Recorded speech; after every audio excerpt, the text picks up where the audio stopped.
I want to begin with a story. You might have heard of this news story recently that came out of Western Australia that made the international headlines at the start of February this year. It's all about a 13-year-old boy named Austin Appleby who made this superhuman feat of swimming over 4 kilometers for over 4 hours to save his mom and his 2 siblings who were stranded at sea. It started out warm and sunny, in calm waters off the picturesque coastline in Busselton, which is south of Perth. Perfect conditions for the mum, Joanne Appleby, and her 3 young children to go out for one last paddle along the shore in a rented kayak and 2 paddle boards before they would then head home after the school holidays. But as they set out, in the next moment, the winds picked up swiftly, and soon one of the paddle boards flips over, then an oar is lost, and then the kayak that they were in begins filling with water. And before they knew it, the currents were growing really strong, too strong for Joanne to try to tow her 3 kids back to shore in the sinking kayak. And at that moment, Joanne Appleby had to make one of her hardest decisions as a mum, sending out her oldest boy, Austin, by himself in the waterlogged kayak to head back to shore to try to get help. And then she tied her 2 other children by ropes to the paddle boards as she watched Austin then disappear out in the distance. Joanne Appleby knew that she had to comfort her children, so she kept them singing and talking and discussing about their plans for dinner and thinking about some of the things that they liked very much to do. But as the sun began to set, so did Joanne's hopes begin to fade. Cold, exhausted, worried about what happened to Austin, Joanne Appleby feared that this was the end. And then all of a sudden, a huge wave came and flipped over the boards again, and this time the children were separated from their mum and floating away. And it was at this point around 8:30 at night, when it was dark and all seemed lost, that miraculously then a rescue helicopter appeared out of the sky, followed by a boat then to pick them up. Austin Appleby had made it. When I first heard the story on the news, like everyone else, of course, I was amazed at Austin's superhuman feat. But after reading the interview with the family, what caught my attention was the mom's side of things. Because, sometimes while swimming and striving against the storm is hard, it's a challenge.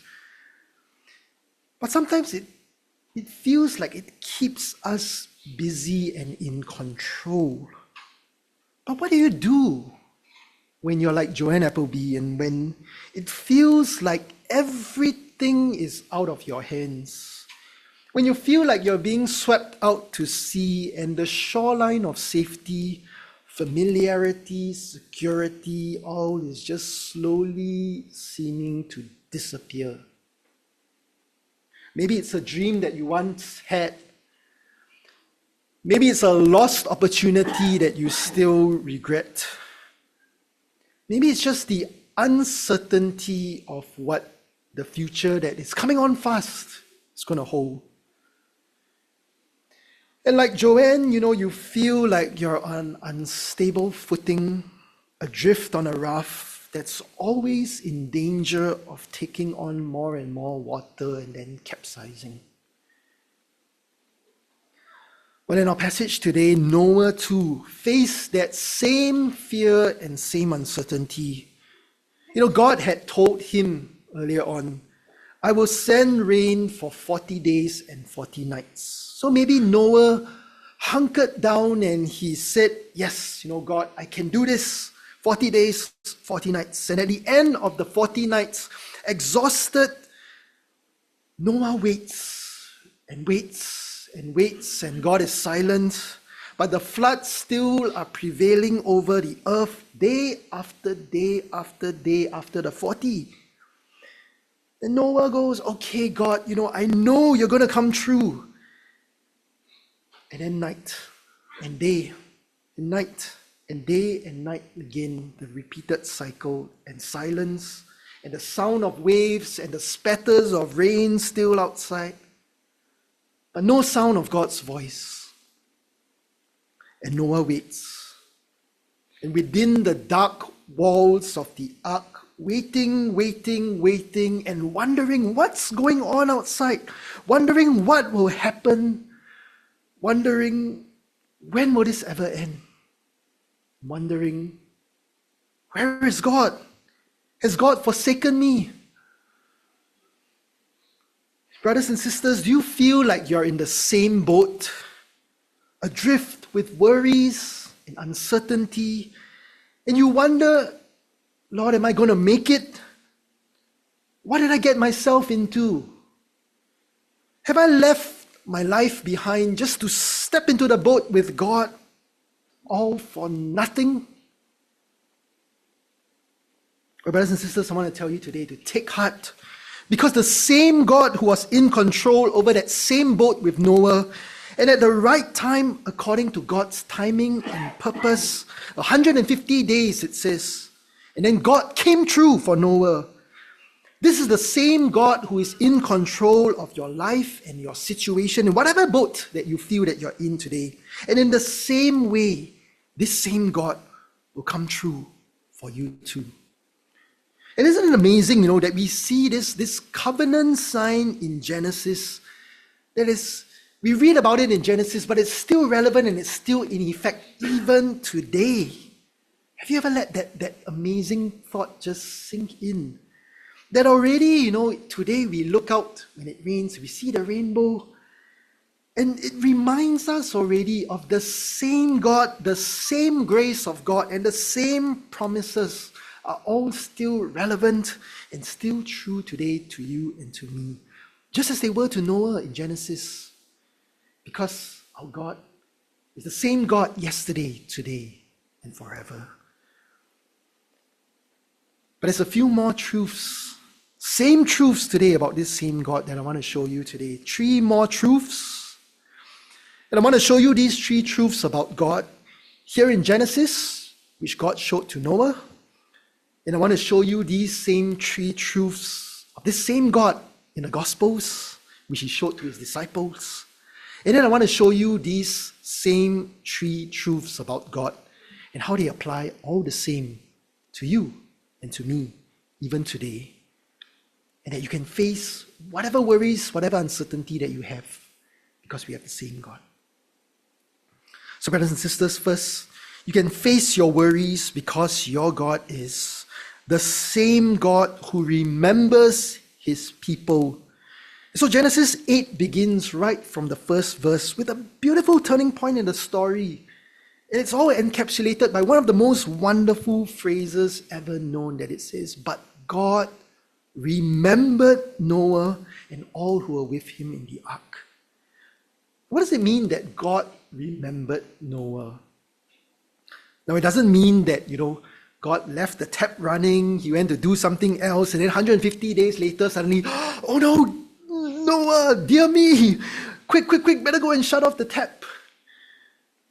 But rather, when the Bible is speaking of God's remembering, it speaks of God's turning his attention and his action towards his people. So it's just like when we say today, we remember to do something important. It means that we direct our attention and our action towards this important thing. So brothers and sisters, is there a situation in your life where you have felt overwhelmed? where the storms have been battering your ship day after day after day non-stop, and it seems like there's no end in sight.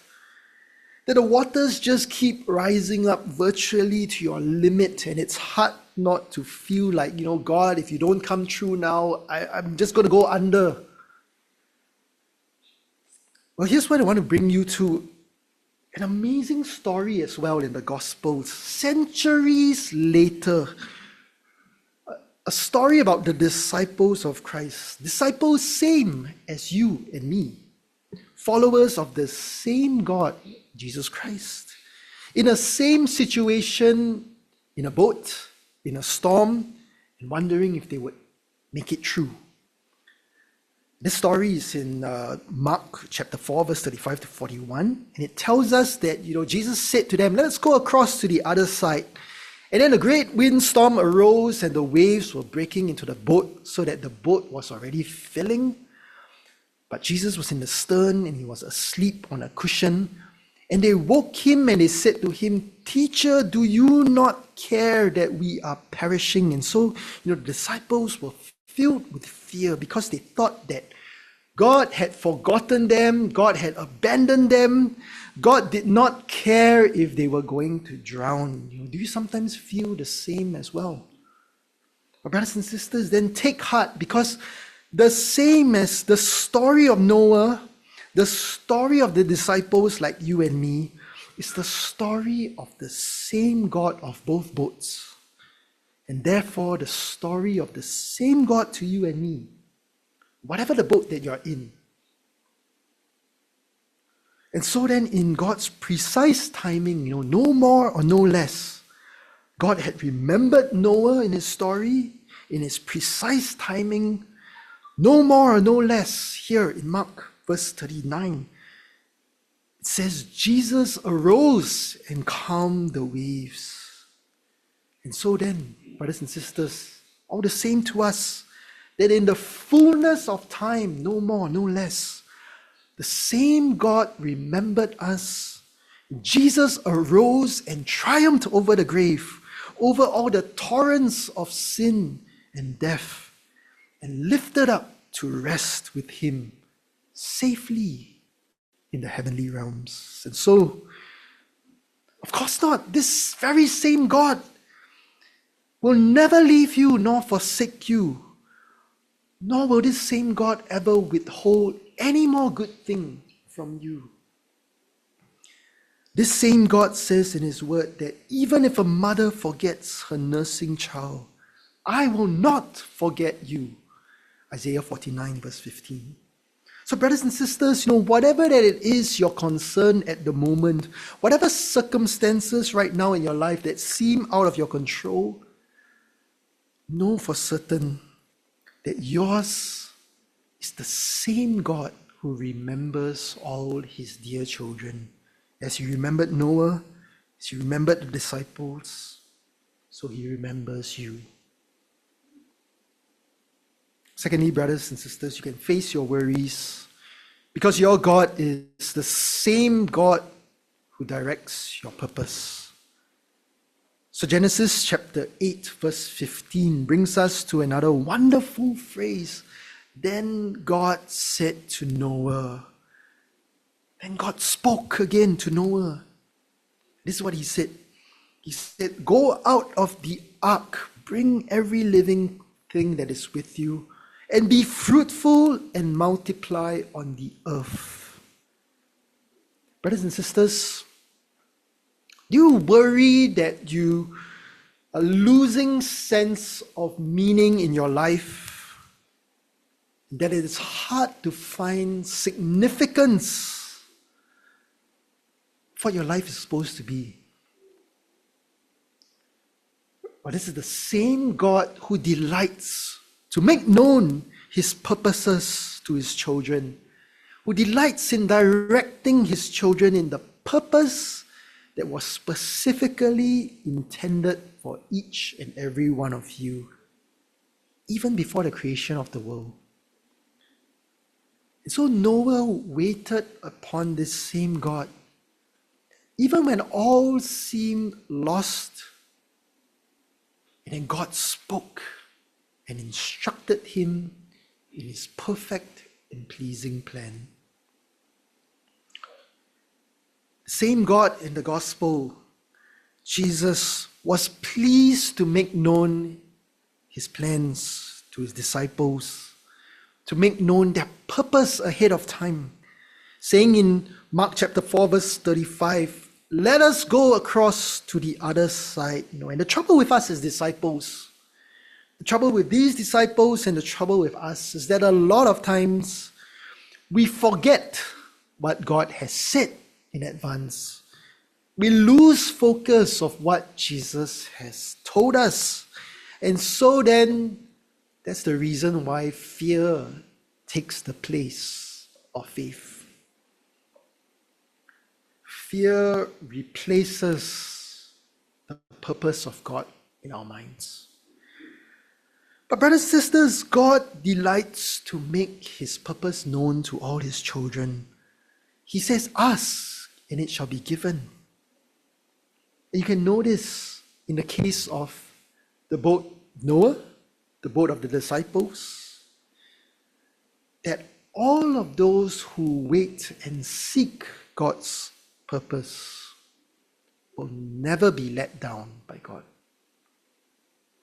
You see, because in the story of Noah, it must have taken lots of time and materials to build the ark at a time when there weren't any signs at all of rain or flood, any signs at all of God's vindication for a long, long time to come.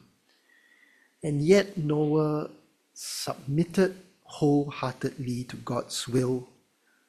And Noah was not embarrassed in the end, but he was vindicated in the end.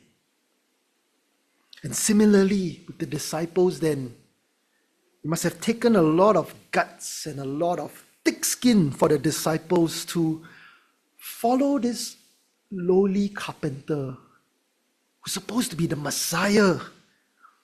And when it came time to cross the Sea of Galilee with him on their mission with Jesus, maybe it was different for them. Maybe there were signs that it was already going to rain and that the waters were already going to be choppy. But yet, they stepped into the boat at the word of this carpenter. And what's more, the same God who spoke and commanded Noah to be fruitful and multiply and fill the whole earth is the same God who commissions all his disciples to be spiritually fruitful and to fill the earth with the knowledge of the Lord. Brothers and sisters, I think we often miss this part in the story of Noah, that on the surface level, when we read it, it seems like a story of just, God promising never again to destroy the earth by flood. So we take that and then we read it and it's, now we have peace. We have peace with God. Now go out and live. Live however that you want. And that's how we sometimes see our Christian lives as well. That we have peace with God now. We have been forgiven. Now what?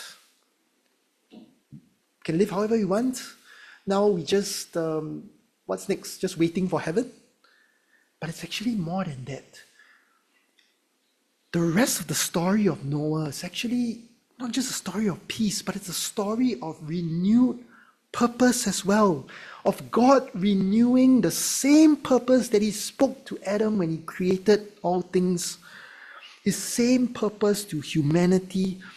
He's showing in this story that his same purpose is the purpose that nothing can stand against, that no flood can ever drown out. And that's what the sign of the rainbow today should remind us of as well, of our renewed purpose. And it should remind us to make the most then of trying to redeem our days, not just living for the material and for the mundane, but to seek after God's purpose. Living for all these other things, that's the way that all the other people lived aimlessly before the flood. But Noah sought God's purpose. So brothers and sisters, our young people, youth, young adults, find your God-given calling, stand in it.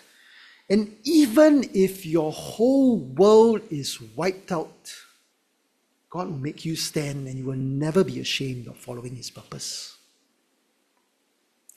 Jesus said this, in fact, in Matthew chapter 5, verse 5. Blessed are the meek, those who submit to God's purpose.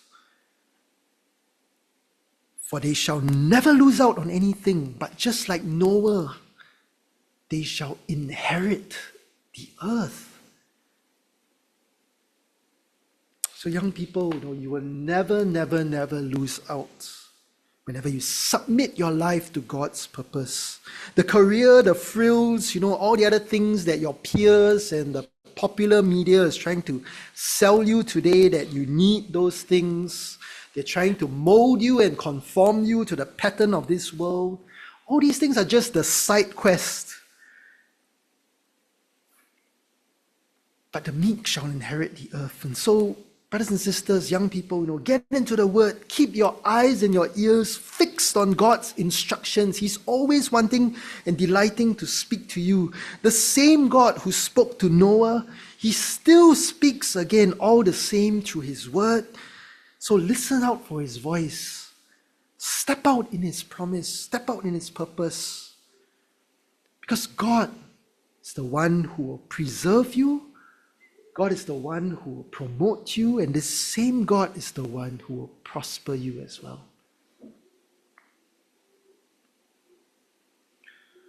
And thirdly, brothers and sisters, you can face your worries because your God is the same God who keeps his promises. So Genesis chapter 9, verse 8 to 17 now brings us to a third most wonderful phrase, that God again comes and he speaks to Noah. God speaks, chapter 9, verse 8. Then God spoke to Noah and his sons with him, saying, now behold, and then it goes on here, behold, I myself do establish my covenant with you. And this is repeated again and again in these verses. Verse 11, I establish my covenant with you. Verse 12, again, God affirms his promise with a sign of the covenant. This is the sign of the covenant which I'm making between you and every living creature and all successive generations. Verse 13, I set my bow in the clouds. He repeats it again as a guarantee. This shall be a sign of the covenant between me and the earth. Then verse 15, he combines these two wonderful things. He says in verse 15, I will remember my covenant, meaning now that this God that remembers, this covenant has his utmost attention, his utmost guarantee that he's going to act upon it faithfully. This is not just some dodgy sales contract, that's drawn up, and then after that you sign the contract and then you're left on your own, buyer's remorse.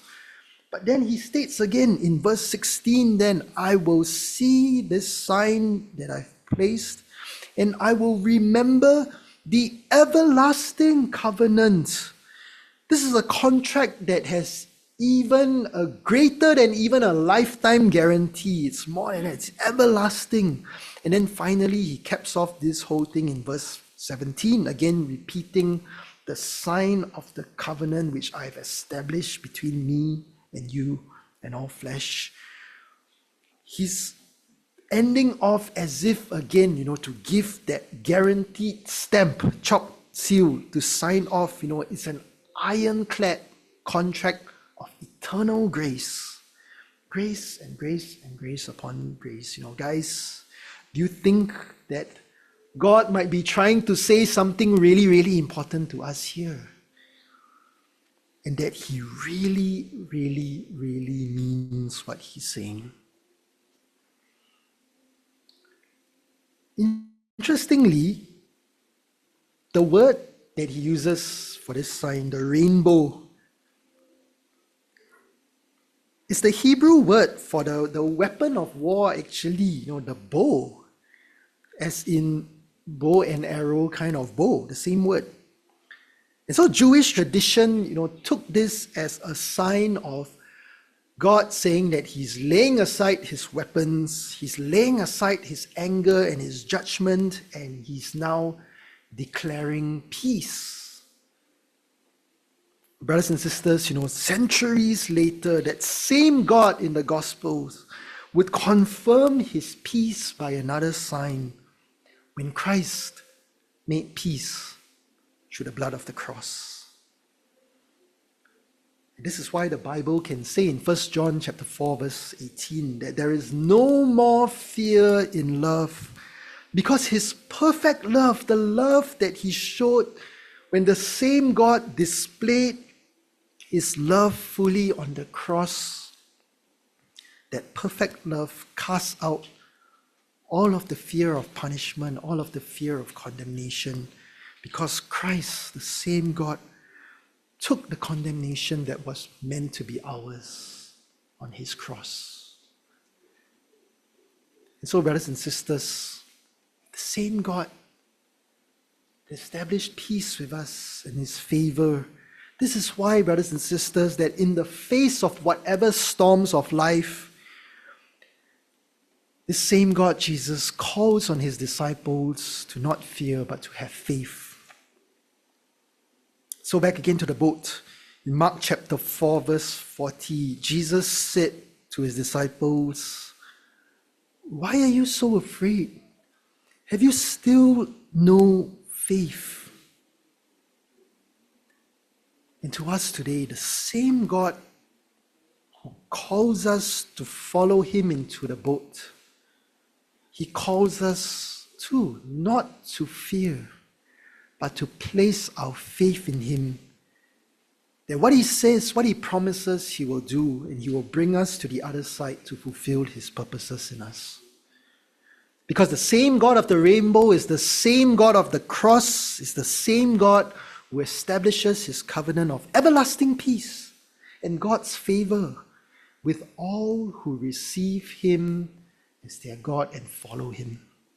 So, brothers and sisters, in the face of our worries and uncertainty, do you believe that Jesus, the same God, he should be the last place on earth that you need to feel that you are fearful? The last place. Instead of turning to God, the last thing you ever need to ask God is like these disciples, to ask, "Lord, do you not care?" Because the sign of the rainbow, the sign of the cross, all of these things answer with a resounding yes. God cares, and God will confirm all his promises towards you, to give you his peace and to give you his favor. So, brothers and sisters, Jesus invites you to no longer fear, but this is an invitation today to have faith in him once again. And I want to say one word of assurance to us, though, that as long as we're here on the earth, as long as we're in this human, weak flesh, faith might never be the absence of all doubt and all fear. But what Jesus is calling us to here is simply to not let fear gain the upper hand and to take over our lives. To not let fear take over and precedence over trusting in Jesus instead. And then Jesus tells them, he's saying that the cure for their fear is to have faith. Okay, so you might be thinking now, okay, Pastor, this sounds like a very circular reasoning, right? So you're saying that if I'm fearful and I'm losing faith, then the cure that Jesus is saying is to have faith, So what do you mean? Blind faith, just believe? No. This is what we mean by faith, okay? So it's here in this passage as well. The question at the end of the story with Jesus in verse 41, the disciples are confronted with this question that they ask themselves, and they ask themselves, Who then is this that even the wind and the sea obey him? Brothers and sisters, that's the question that every follower of Jesus Christ needs to face. And that is where you will find all the answers that you need. Who is this? Do you know who your God is? And so Daniel chapter 11 verse 32 tells us, the enemy will try to seduce us. He will try to lead as many astray away from God's covenant. He will try to make you lose heart and to turn aside from God to other things. But he says, the people who know their God shall stand firm and do great things. So whatever that fear you feel, whatever that bit of doubt, that uncertainty, even that discontent, yes, we'll never be rid of it totally, but it's not necessarily the problem if they drive us towards knowing God more. So in other words, let that be the driving force that keeps you going towards knowing God more. Just like Austin Appleby, he's pressing against the waves, pressing against it, because that's where life is found. And that's where your life is found, in knowing God. In spite of my fears, in spite of my doubts, I press on to know him. Remember that on the flip side of things, the people living in Noah's day, they were all living as if they had no fear at all. No worries, no cares, no uncertainty, no regard to God at all. And yet the flood came and they were all devastated. While on the other hand, as an assurance to us, it's likely, very likely, that Noah had all sorts of doubts, even fear. The end of the story at the end of chapter 9 shows that Noah was a fallen man. He was not perfect at all, at all. The only thing that he really had about him was just like his name. Noah literally means rest. Noah rested in God. He leaned upon who God is, and not on his own understanding. And in the end, this God resting brought him through. I want to show you all one more interesting thing, one more extra truth about God that's found even in the little details about the timing of the ark. Okay, so we go back to the start in Genesis chapter 8, verse 4. And so it says, at the end of the 150 days, the waters had abated. And in the 7th month, on the 17th day of the month, the ark came to rest upon the mountains of Ararat. And the waters continued to abate until the 10th month. In the 10th month, on the first day of the month, the tops of the mountains were seen. What's significant here? Is it that the 17th day of the 7th month, in our calendar happens to be my birthday? And then in the next verse, the first day of the 10th month, October, is Laureen's birthday? That's a very cool and very funny fact. But no, that's not the significance.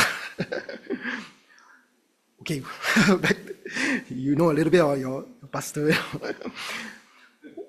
The significance. What's significant about this is that in the Hebrew calendar, by the time of Moses, right? So Moses, who wrote Genesis, in the time of him already, in the 7th month, which would have been around April for them in the Hebrew calendar, on the 14th day of the 7th month was the day of the Passover, where they commemorated God's deliverance of them. So the 17th day of the 7th month would have been 3 days after the Passover. Centuries later, the same God in the Gospels, Jesus, in the 7th month, on the 17th day of the month, which would have been 3 days after the Passover, it came to be the same day that Jesus rose from the dead again. So brothers and sisters, I want you to know that this is the amazing testimony of Scripture, is that our salvation is not a coincidence, but it's all been carefully planned and deliberately orchestrated step by step by step in the same thread by the same God in Genesis who made the ark to rest upon the Mount Ararat, is the same God of the gospel who made all who are in Jesus Christ to rest eternally on Mount Zion, the dwelling place of the Lord. It's all carefully orchestrated and planned by God.